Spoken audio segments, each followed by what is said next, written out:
same thing I saw on the lower level. Why? Run! Who is it? Who's there? The defense systems have been activated! Hurry, get out of here! Greetings, I'm Solidus-Skully, and welcome back to Turning This Game Down Volume Burning Rangers Episode 3, Scene 1, Act 2, Mark 4. The third boss of the game, this mech that seems to have been constructed together through very similar means to the fish boss fight that we had earlier. Yes, it seems this space colony has a few more tricks up its sleeve. And now the defense systems seem to have become awakened by the magnetic storm. What is the reason for this? Who knows? In terms of the boss pattern, it's pretty much launching its appendages at you and, well, basically jump out of the way and avoid getting smacked by it, because otherwise, you're dead. By the way, I do really like the sun in the background. Maybe this is because I'm easily distracted, but, yes. Again, basically, you use charge shots in order to damage it the most, and, well, you should be okay. But then again, this boss fight can get pretty hectic, especially when you only have, like, one crystal to keep you safe, so, yeah, you really gotta be on the move with this one. Really good boss fight, and it kind of makes me think that this one should have come after the one that we're going to be facing off against next, because yes, we have two boss fights this part, and one is definitely going to be better than the other. What is that? Well, you'll see a bit later, after we take it down for good. Gotta say, I also really like Burning Rangers soundtrack. Like, I mean, even if the game isn't really available, search up the soundtrack on YouTube, you'll be having a pretty fun time listening to it, man. It is, it's 90s era Sega as you know and love it, so, it comes highly recommended. Anyway, enjoy the cutscene. Chris, come in! Hey, Big! Do you copy me? Run for your life! Huh? What is that? Where did it come from? We've got trouble. It's absorbing the colony.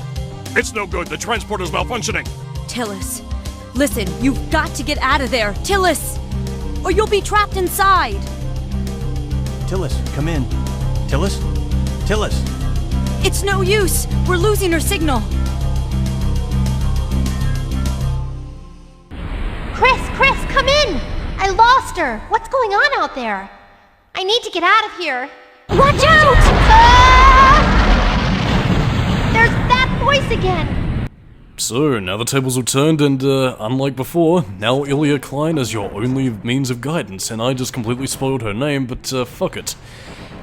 You already know who she is. Well, kind of. Whatever, the point is, she's a friend, and, yeah, all of you guys sitting over here were thinking that Sonic Adventure 2 was being original with its level tropes, but in fact, no. Cannon's Core seems to have been directly inspired by this, because you have very much a gauntlet level featuring several different segments of what the game has already taught you what to do. And in this case, it's pretty much you going through all the very specific level hazards, along with a few new, unique vistas of its own. And also, more to the point that, weirdly enough, like, I mean, Sonic Adventure 2 derived its artistic influence, obviously, from previous elements of Sonic Adventure, obviously, again with the whole Echidna tribe and all that sort of thing. The space colony here seems to be very much a mishmash of a bunch of different elements. Some of which is, like, environmental systems gone haywire, obviously, other bits of which seems to have been, well, rather bizarre things. I mean, given the fact that this space colony was floating in space and, you know, it was collecting the flotsam that it collected, is this meant to be parts of other ships that was repurposed by the ship's computer? I can't really say for certain, but what it does give us is some very interesting and unique looking vistas, so I guess it's all our gain, really. But yeah, unlike a lot of other levels, this is also one that really does begin to test your platforming and verticality, really. Obviously, you do still have fires to extinguish, but you get a lot more unique looking environments, like this ice segment here. It actually kind of makes me wish we had like a Burning Rangers level set in like a snow level. Well, I mean, which I guess probably would have been a bit funny in its own right, like having a fire set in like an ice land. I guess maybe like an oil fire kind of thing or something, which actually kind of seems like a missed opportunity. Well, then again, could be just Burning Rangers in a nutshell, really. Everything that it does is good, but it's also a missed opportunity that you never capitalized on it and gave us another goddamn game! Sorry, was I getting angry? Sorry. Let me calmly stroke your face as I pound it into the fucking ground. Oiven Maven, I apologize. Yeah, but unlike other levels in the game, this is also one where you don't rescue any survivors, so yeah, this is very much a gauntlet level. Extinguish fires and just make it through and rely on Illia's guidance. Go down. And I suppose that there is one other thing I could talk about, something you might have cottoned onto back in part 1 with how they spelled Reed Phoenix's Lead Phoenix. Yeah, I don't know if it was to do with a translation issue or, you know, English or anything like that, but yeah, I'm pretty much calling Illia rather than Iria, which is what I think her in-game, well not in-game, but like the bio stated to be. I don't know, like, I mean, maybe it's like a Final Fantasy VII situation of like an Aerith thing, like when they translated it to future mediums, like Kingdom Hearts or whatever, but whatever. I'm calling her Iria, I'm calling Reed, not Lead, unless it happens to come from the British place Leeds. I ain't give a shit, because I do it by the voice thing. That could be wrong, but I don't give a shit. Where was I going with this? I have no idea.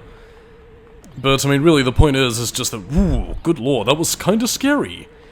But again, really, you just pretty much just gotta jump right down the hole and avoid the fire, because fire is ouch. Which should come as no surprise, because fire indeed hot. It's just finding the opportunity to do that, which can be a bit, hairy. And you see, this is what I meant. Man. Certainly wish you had the air necklace at this point. Well, then again, Tillis doesn't really need it. I suppose maybe she has like a rebreather or something that comes equipped with a Burning Rangers suit, although they don't really seem to have any helmets, so, yeah, take that, Ratchet. You with your need to have an O2 mask. But yeah, like, I mean, these levels aren't really as, like, navigation heavy as you might think. Like, I mean, they're all relatively linear within certain circumstances, but even in that case, you do have a lot of contextual clues in the level design to teach you where you need to go. And if you don't know how to navigate, then you are going to be, well, investigated for the school board by skipping classes and not learning proper map navigation because of cartography and shit. Yo. But yeah, I mean, this is pretty much what I mean. Like, I mean, you never would have had these segments in the bloody water park level, even though those were a little bit more segmented off and all that, but all the same, like, I mean, you're pretty much navigating around all these sorts of environments, and again, like, I mean, in this one level alone, this pretty much kind of feels like a, like, throw everything at the wall and, or say your piece kind of thing. Like, I mean, literally, the only thing the only level trope we're missing right now is the desert level, and even then, actually, even that would have been interesting, like, to see how Burning Rangers tackles a desert level. Especially since fire would be a lot more potent around that sort of area, comparatively to anywhere else, so yeah. So many level tropes this game could have done in so little time. But yeah, I also gotta say, like, I really do love the visual design, and yeah. Very video gamey hazards right over here, but we'll stay our tongue on that. And now Tillis has finally ascended to hell. Ascended to hell? Descended to hell? Tillis' divine comedy as she walks around. By the way, that's not a bottomless pit, so, like, I mean, you can thank your lucky stars that, yeah, we don't have any level hazards like that. I'm pretty sure it's just meant to be, like, lava, but, yeah, looking at the background, you honestly got to swear you were in hell. And it's actually kind of funny that this actually has a more convincing looking hell than, Doom on the Sega Saturn, / PS1, / N64, which is called Doom 64 for some reason. Why? Who knows? Well, we do know the reason why, but I just do not care. That being said, though, this one is also very platforming focused. Again, you don't have quite the same pressure that you had with, you know, when you were carrying Neil, but at the same time, though, it's also an incentive not to fuck up, because, yeah, you gotta be a bit careful. So, again, while this might play a little bit more on the patience of, I want to go fast and have fun, yeah, you basically gotta be patient and, take out the fires. And they knew this, because they have all the green, minty green flames that could spittle out some whittles to block your progression and take you down. So yeah, be patient, because otherwise, fire will win, and water is patient. Always trust in the path of the water, and the water shall flow through you. Jeezy Weezy, what am I talking about? But, yeah, I honestly wouldn't recommend, being very, like, herky-jerk with your movements. Not that you really have the ability to anyway, is like one of the big advantages that games of this sort of era really had, especially in the era of D-pad turning, is that your movements were usually a little bit more precise. Like, I mean, I don't want to say that, like, analog movement has made us all a bit loosey-goosey, at least depending on how far they refine the controls, but, I don't know, with D-pad games like this, even when you do have a bit of a turning radius like what Tillis has right here, I never really found myself having too many problems because, I don't know, like, I mean, if you just know how to properly aim, like, right, why am I having so many problems with my math tonight? Again, like, you can pretty much just get through these areas just fine. It just requires a little bit of patience, which I guess you could say is a bit counterintuitive to what the game's taught you up to this point. You know, running through explosions and doing everything else, but again, it's like, I guess the fact that they don't really repeat set pieces like this too many times, it makes it more of a refreshing change of pace rather than, you know, a flat-out, here's a really slow segment, because, fuck you, can't think of anything, whatever kind of situation. So, you know what, it's one of these things which I think I will allow, and something that I don't think becomes as much of a problem as you might think. Oh, now I know why I'm having problems with my word-mouthy thing. I'm getting lost in the background, which looks fucking beautiful, as we ascend from hell into space. But yeah, like, I mean, with only so many pathways to go, and the fact that you can usually see the terrain that you need to ascend, if you just, you know, have a look around your environment.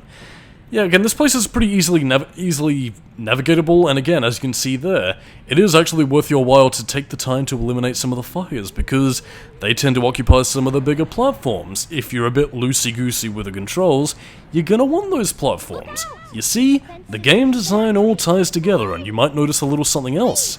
The limit meter, the limit graph, and the limit bar, where the limits all go and have a drink after a hard day's work of terrorizing the Burning Rangers. It's all gone! And now you can see more of the level artistry, is that you can see this art. I don't know why I'm turning into a Frenchman all of a sudden, but yeah, we're pretty much at the boss fight at this point. Before we end the part with a lengthy cutscene explaining Illia's backstory. Illia, Jesus. By the way, you can easily cheese this boss fight, so stand right here and blast away. On that note, I am Solidus-Skully. Keep it new metal, and next time in the Burning Rangers commentary, we're gonna be finishing this, so see you dudes and dudettes next time, and I'll see you later. Bye-bye. Who are you? I am Illia Klein. I'm in the center of the ship. What's this? Am I really in a spaceship? At the age of 16, I was infected by an incurable disease. My father, a scientist, wanted to save me, so he created a spaceship equipped with a special hypersleep unit for me, and programmed the ship to orbit around Earth. In order to protect me, my father cloned his consciousness into the ship's main computer memory banks. However, after a long period of time, the computer started to adapt. Its programmed logic started to advance very quickly. It absorbed any and all the materials floating in space and created a defensive shield. Recently, a signal was sent to the ship. A cure was discovered on Earth that would help me get well again. This has caused the main computer to carry out its final instructions to bring me back to Earth.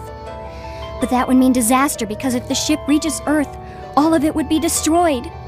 From here, I can do nothing but wait. The ship's defense is almost invincible to any attack from the outside. However, the ship is very vulnerable from the inside. Please, I beg you to destroy this monster.